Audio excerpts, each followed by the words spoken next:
Programang ito ay rated SPG. Striktong patnubay at gabay ng magulang ang kailangan. Maaaring may masiselang tema, lengguwahe, karahasan, sexual, horror o droga na hindi angkop sa mga bata. Kapamilya, narito ang maiinit na tagpo sa FPJ's Batang Quiapo. Inutos ni Ramon kay Bulet na hanapin ang mga Red Phoenix dahil kinakailangan na umano ng mga ito na magbayad sa ginawa sa kanya. Tumawag naman ang asit ni Ramon upang sabihin na nasa Quiapo na siya at nagmamanaman na kay Marites. Ayon kay Ramon, alam na nito ang dapat niyang gawin. Dumating na rin sina Primo na bagong bihis kasama sina Tanggol. Sinabi ni Primo na sana lang sa pagpasok nila sa grupo ni Boss Divina ay lahat ay totoo nga at hindi sila magsisisi sa bandang huli. Sinabi ni Tanggol kay Primo na sana'y huwag kontrahin sina Boss Divina dahil tinutulungan na nga sila para maayos ang buhay nila. Giit naman ni Amanda na hindi naman sa ganoon dahil marami na silang pinagdaanan at marami na silang mga nakasalamuhang tao kaya't huwag silang basta-basta magtitiwala.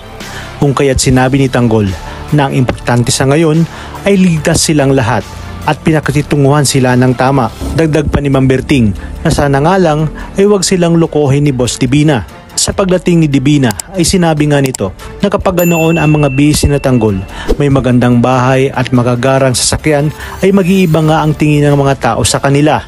Igagalang sila at irerespeto kaya lahat ng sasabihin nila ay pakikinggan ng mga ito. Nagpasalamat naman si Tanggol dahil sa pagtulong para magkaroon ng magandang buhay sina Tanggol. Ayon kay Divina, wag munang magpapasalamat si Tanggol at baka nakakalimutan itong magkasosyo na sila. Kaya namang kinakailangan nilang maibenta ang Star of Venus sa lalong madaling panahon para mas lalo nga silang yumaman. Sa kabilang banda, sinalubong ng pamilya Montenegro ang mga bagong kasal na si David at Catherine. Tugon ni Don Julio kay Catherine na isa na itong Montenegro kaya ituring na rin itong sa kanya ang bahay at mansyon nila. Kinumusta nito ang naging honeymoon ng demonyo at ni Catherine. Sinabi ni Catherine na mabuti naman umano Don Julio. Dito na nga sinabi ni Don Julio na wag na siyang tawaging Don Julio at tawagin na lamang siyang Lolo at Papa para kay Ramon. Habang masayang nagkakatuwaan sina Tanggol ay binigyan ni Boss Divina sina Tanggol ng regalo kung saan isang mamahaling baril. Sa una ay ayaw tanggapin ni Tanggol, ngunit pinilit ni Divina na para kay Tanggol talaga yon at gusto niyang si Tanggol lang ang gumamit nito. Sinabi ni Divina na ngayon ipaparanas niya kina Tanggol ang napakasarap na buhay. Hahawak sila ng malalaking pera at makakaharap nila ang malalaking tao. At lahat ito ay ituturo niya sa mga ito. May isa lamang umano siyang hiling na sana'y sundin ng mga ito ang lahat ng sasabihin niya.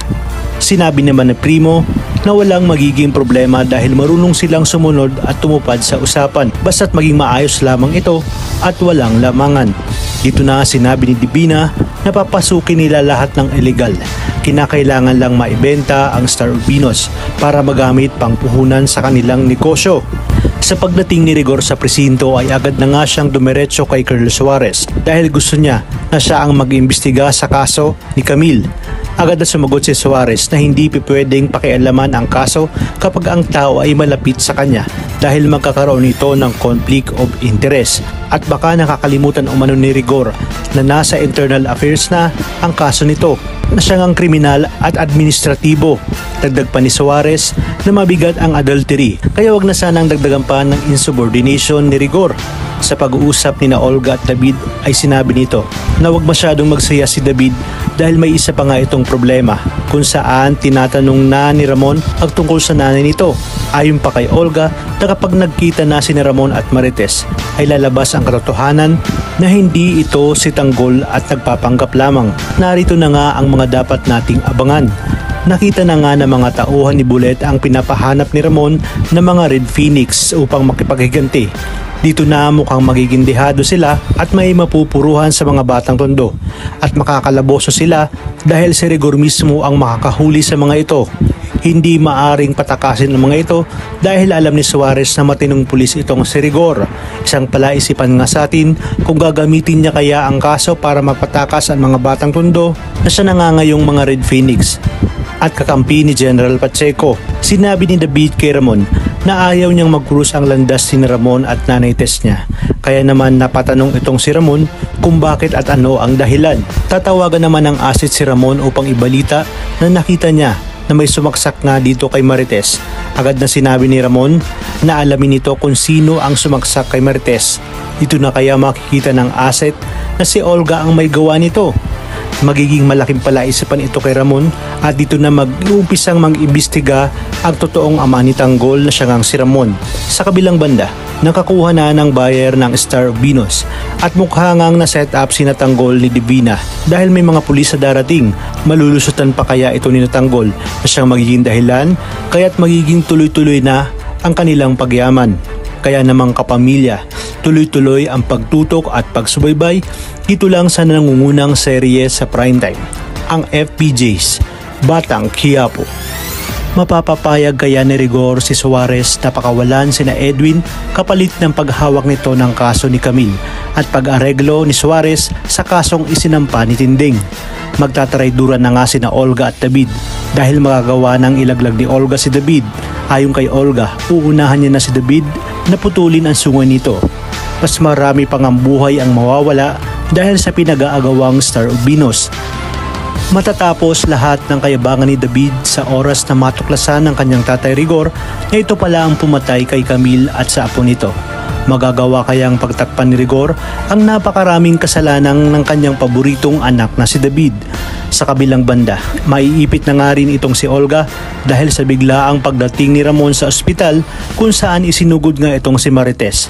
Nais kasing makasiguro ni Olga na tuluyan niya nang napatay si Marites upang maisakatuparan na ang kanyang plano at wala nang magiging hadlang pa. At para malaman kung mangyayari ang lahat ng ito, ay patuloy natin subaybayan ang seryeng ito. Nais ko ring kunin ang pagkakataong ito upang pasalamatan ang lahat ng subscribers at masugid nating manonood.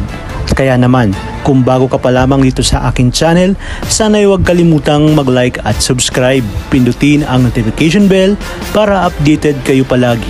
Maraming salamat sa inyong panonood at hanggang sa muli, kapamilya. At lagi nating pakakatandaan na nasa Diyos lahat ng papuri. Kaya naman, pagpalain tayong lahat, kapamilya.